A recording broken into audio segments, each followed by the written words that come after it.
গৌরীপুরে অসমের জাতীয় পরিষদের সাধারণ সভা অনুষ্ঠিত হয়। গৌরীপুরে অসম জাতীয় পরিষদের সাধারণ সভা। গৌরীপুরে রাজস্ব লাইব্রেরিতে অনুষ্ঠিত অসম জাতীয় পরিষদের সাধারণ সভায় জিয়াউর রহমান বিজেপি এবং AIUDF কে তুলোধনা করেন। গৌরীপুরে উপস্থিত নেতা ধুবড়ীবাসীকে ধন্যবাদ জানান ধুবড়ী থেকে আজমলকে বিদায় দেওয়ার জন্য। আজমল এবং হিমন্ত বিশ্ব শর্মা পরিকল্পিতভাবে নাটক করে অসমের জনগণকে বোকা বানিয়ে আসছেন। আজমলকে পুনরায় রাজনীতিতে ফিরিয়ে আনতে হিমন্ত বিশ্ব শর্মাই সক্রিয় হয়ে উঠেছেন, এই মন্তব্য করেন তিনি। মূল্যবৃদ্ধি বিজেপি দলের একটি কৌশল। ফ্যান্সি বাজারে ব্যবসায়ীদের থেকে বিজেপি সরকার বৃহৎ পরিমাণের চাঁদা নিয়ে থাকে, আর ব্যবসা উদ্যোগপতি এবং উদ্যোগসমূহে জনগণকে শোষণ করার জন্য বিজেপি সুবিধা করে দিচ্ছে বলেও মন্তব্য করলেন নেতা। ধুবুৰীবাসীক এটা ধন্যবাদ দিব লাগিব যে ধুবুৰীবাসীয়ে হিমন্ত বিশ্ব শৰ্মা ডাঙৰীয়াৰ গোপন বন্ধু বদৰুদ্দিন আজমল ডাঙৰীয়াক ইয়াৰ পৰা বিদায় দিলে, আৰু সেইকাৰণে বদৰুদ্দিন আজমল ডাঙৰীয়া যে ৰাজনৈতিক মঞ্চলৈ আকৌ ঘূৰি আহিব পৰা নাই। হিমন্ত বিশ্ব শৰ্মা ডাঙৰীয়াৰ চৰকাৰে বদৰুদ্দিন আজমল ডাঙৰীয়াক আকৌ ঘূৰাই আনিবৰ কাৰণে, প্ৰাসংগিক কৰিবৰ কাৰণে কিছুমান এনেকুৱা কাম কৰি আছে যে হিমন্ত বিশ্ব শৰ্মা ডাঙৰীয়াই কাৰোবাক অত্যাচাৰ কৰিব তেওঁৰ চৰকাৰৰ দ্বাৰা, তেওঁৰ পুলিচ লগোৱাই, আৰু বদৰুদ্দিন আজমল চাহাব গৈ তাতে হিমন্ত বিশ্ব মুৰ্দাবাদ দিব, ৰাইজে বদৰুদ্দিন আজমল ডাঙৰীয়াৰ মানুহক ভাল পাব।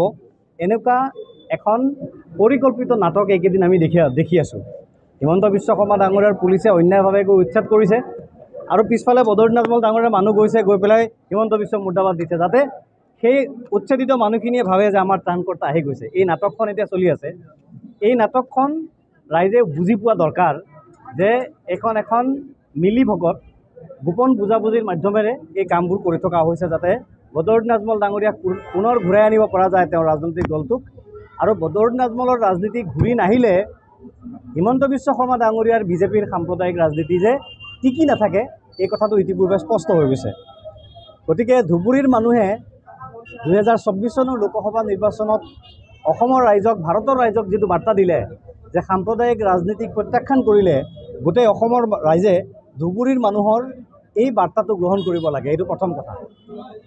গতিকে ধুবুৰীবাসীক সেইকাৰণে আমি আজি ধুবুৰীৰ গৌৰীপুৰত প্ৰতিমা বৰুৱা পাণ্ডেৰ ঠাইত থিয় হৈ ধুবুৰীবাসী ৰাইজক ধন্যবাদ জনাইছোঁ। ধুবুৰীখনকতো আচলতে তেওঁলোকে ধুবুৰীৰ উন্নয়ন হওক এই ইচ্ছা লৈ তেওঁলোকে কাম কৰা নাছিল। তেওঁলোকৰ মানুহে ব্যাপক দুৰ্নীতি অনিয়ম কৰিছিল, সেই তথ্যবোৰ এতিয়া লাহে লাহে ওলাই আছে। বদৰুদ্দিন আজমল ডাঙৰীয়াৰ মানুহে দুৰ্নীতি কৰিছে, অনিয়ম কৰিছে, চৰকাৰী ধন আত্মসাৎ কৰিছে, ৰাস্তা বনোৱা নাই কিন্তু ৰাস্তাৰ নামত টকা লৈ গৈছে, সেই তথ্যবোৰ ওলাইছিল সংবাদ মাধ্যমত। কিন্তু যিহেতু দিছপুৰত হিমন্ত বিশ্ব শৰ্মা ডাঙৰীয়াৰ বা বিজেপি চৰকাৰ বহি আছে, বদৰুদ্দিন আজমল ডাঙৰীয়াৰ গোপন বন্ধু বহি আছে, সেইকাৰণে সেইবোৰৰ তদন্ত কোনোদিন নহ'ল। যেতিয়া বিজেপিৰ চৰকাৰ যাব তেতিয়া নিশ্চয় সেইবোৰৰ তদন্ত হ'ব, আৰু বদৰুদ্দিন আজমল ডাঙৰীয়াৰ পৃষ্ঠপোষকতাত তেখেতৰ মানুহে যিবোৰ দুৰ্নীতি কৰিছিল, ধুবুৰীৰ মানুহক লুণ্ঠন কৰিছিল, সেই কথাবোৰ ৰাজহুৱা হ'ব, আৰু তাৰ কাৰণে সেই মানুহবোৰ আইনৰ কাঠগড়াত নিশ্চয় থিয় হ'ব লাগিব। আমি ধুবুৰীত আজি আহিছোঁ, আমাৰ দলৰ এখন সাংগঠনিক সভা আছিল, অসম জাতীয় পৰিষদৰ ধুবুৰী জিলাৰ এখন সাধাৰণ সভা। মই, আমাৰ চিত্তৰঞ্জন বসুমতাৰী ডাঙৰীয়া আৰু আমাৰ দেৱাশিষ দাস ডাঙৰীয়াকে ধৰি প্ৰমুখ কৰি আমাৰ ইফতিকাৰ ৰহমান ডাঙৰীয়া, জাতীয় যুৱ শক্তি, আমি কেইবাগৰাকীও কেন্দ্ৰীয় সমিতিৰ মানুহ ইয়াত আহিছোঁ। আৰু যিটো সঁহাৰি দেখিছোঁ ধুবুৰীবাসীৰ, আমি কৃতজ্ঞ। ধুবুৰীবাসীক আমি ধন্যবাদ জনাইছোঁ। আৰু আমি ইতিমধ্যে কৈছোঁ যে ধুবুৰী যেনেকৈ অসম, ডিব্ৰুগড়ো তেনেকৈ অসম, শিলচৰো তেনেকৈ অসম, কোকৰাঝাৰো তেনেকৈ অসম, ধেমাজিও তেনেকৈ অসম। অসমৰ প্ৰতিটো এলেকা, অসমৰ প্ৰতিজন মানুহ 1971 চনৰ আগত অসমত অহা, অসমক নিজৰ মাতৃভূমি বুলি ভবা প্ৰতিজন ভাৰতীয় নাগৰিক, অসমৰ বাহিৰে যাৰ দ্বিতীয় এখন ঘৰ নাই, অসমৰ যিকোনো থলুৱা ভাষা যাৰ মাতৃভাষা, বা অসমৰ যিকোনো থলুৱা ভাষাক যোনে নিজৰ মাতৃভাষা হিচাপে আঁকোৱালি লৈছে, অসমৰ থলুৱা ভাষা, কৃষ্টি সংস্কৃতিৰ প্ৰতি যাৰ অসন্মান নাই, শ্ৰদ্ধা আছে, আৰু আকৌ কৈছোঁ অসমক বাদ দি যাৰ পৃথিৱীৰ বেলেগ প্ৰান্তত দ্বিতীয় এখন স্থায়ী ঘৰ নাই, সেই ব্যক্তিক আমি বৃহত্তৰ অসমীয়া জাতিৰ অংশীদাৰ বুলি গণ্য কৰোঁ। আৰু আজি আমি ধুবুৰীত আহি এই বাৰ্তাটো দিছোঁ, ৰাইজে আদৰণি জনাইছে, ৰাইজে এইটো ভাল পাইছে, আৰু ধুবুৰীত আজি আপোনালোকে জনসমাগম দেখিছে। মূল্যবৃদ্ধি বিজেপি দলৰ এটা কৌশল।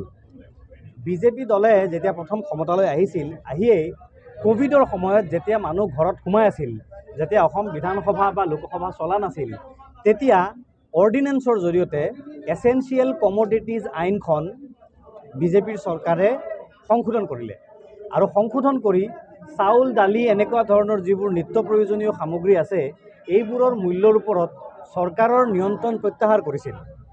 ফলত আজিৰ তাৰিখত চাউল দাইল মিঠাতেল চেনি এনেকুৱা জাতীয় যিবোৰ অত্যাৱশ্যকীয় সামগ্ৰী আছে এই সামগ্ৰীবোৰৰ মূল্য যদি ব্যৱসায়ীসকলে নিজৰ ইচ্ছামতে বৃদ্ধি কৰে সেই ব্যৱসায়ীৰ বিৰুদ্ধে চৰকাৰে একো ব্যৱস্থা ল'ব নোৱাৰে। চৰকাৰৰ ওচৰত কোনো ক্ষমতা নাই। অসমৰ যোগান মন্ত্ৰী ৰঞ্জিত দাস ডাঙৰীয়াই আজি কিছুদিন আগতে কৈছিল, নিশ্চয় আপোনালোকৰ মনত পৰে, যে মইতো অকল অসমত নিমখৰহে মন্ত্ৰী। বিজেপি দলে অকল নিমখ চম্ভালিবৰ কাৰণেহে মন্ত্ৰী ৰাখি থৈছে, তাৰ বাহিৰে দিছপুৰত বহি থকাই হওক বা দিল্লীত বহি থকা হওক মন্ত্ৰীসকলৰ কোনো কাম নাই। সেইকাৰণে মূল্য বৃদ্ধিৰ ওপৰত বিজেপি চৰকাৰৰ কোনো নিয়ন্ত্ৰণ নাই। আৰু যিহেতু ফাঁচী বজাৰৰ পৰা আৰু ব্যৱসায়ীসকলৰ পৰা বিজেপিয়ে নিয়মিতভাৱে বৃহৎ বৃহৎ চান্দা সংগ্ৰহ কৰি থাকে টেবুলৰ ওপৰেদি আৰু টেবুলৰ তলেদি, আৰু বিজেপি দল সেইকাৰণে কৰ্পোৰেট গোষ্ঠীসমূহে ডাঙৰ ডাঙৰ পুঁজিপতি উদ্যোগপতি গোষ্ঠীসমূহে নিয়ন্ত্ৰণ কৰে। সেইকাৰণে উদ্যোগপতি পুঁজিপতি গোষ্ঠীসমূহে সাধাৰণ ৰাইজক বিপদত পেলাই তেওঁলোকক ব্ৰিটিছৰ ইষ্ট ইণ্ডিয়া কোম্পানীয়ে যেনেকৈ শোষণ কৰিছিল তেনেকৈ শোষণ কৰা পদ্ধতিৰে বস্তুৰ মূল্য বৃদ্ধি কৰি এফালে চৰকাৰে মানুহক মাধমাৰ দিছে, এটাৰ পৰা পিছত এটাকৈ টেক্স লগাইছে, এটাৰ পিছত এটাকৈ ফাইন বৃদ্ধি কৰিছে, এটাৰ পৰা এটাৰ পিছত এটাকৈ কৰ কাটল বৃদ্ধি কৰিছে, স্মাৰ্ট মিটাৰ লগাইছে, বিদ্যুতৰ মূল্য বৃদ্ধি কৰিছে, মাচুল বৃদ্ধি কৰিছে। এইবোৰ কৰি ইষ্ট ইণ্ডিয়া কোম্পানীৰ নিচিনাকৈ যেনেকৈ ৰাইজক শোষণ কৰিছে একেদৰে একাংশ ব্যৱসায়ীয়েও তেনেকৈ কৰিছে। আৰু সেই ব্যৱসায়ীসকলক বিজেপিৰ দলৰ চৰকাৰে নিয়ন্ত্ৰণ কৰাৰ তেওঁলোকৰ হাতত কোনো কৰ্তৃত্ব নাই, তেওঁলোকে নকৰে। এইটো তেওঁলোকৰ পলিচিৰ ভিতৰৰ কথা নহয়, পলিচিৰ বাহিৰৰ কথা। সেইকাৰণে মূল্য বৃদ্ধি হৈছে, ৰাইজ আজি জুৰুলা হৈছে।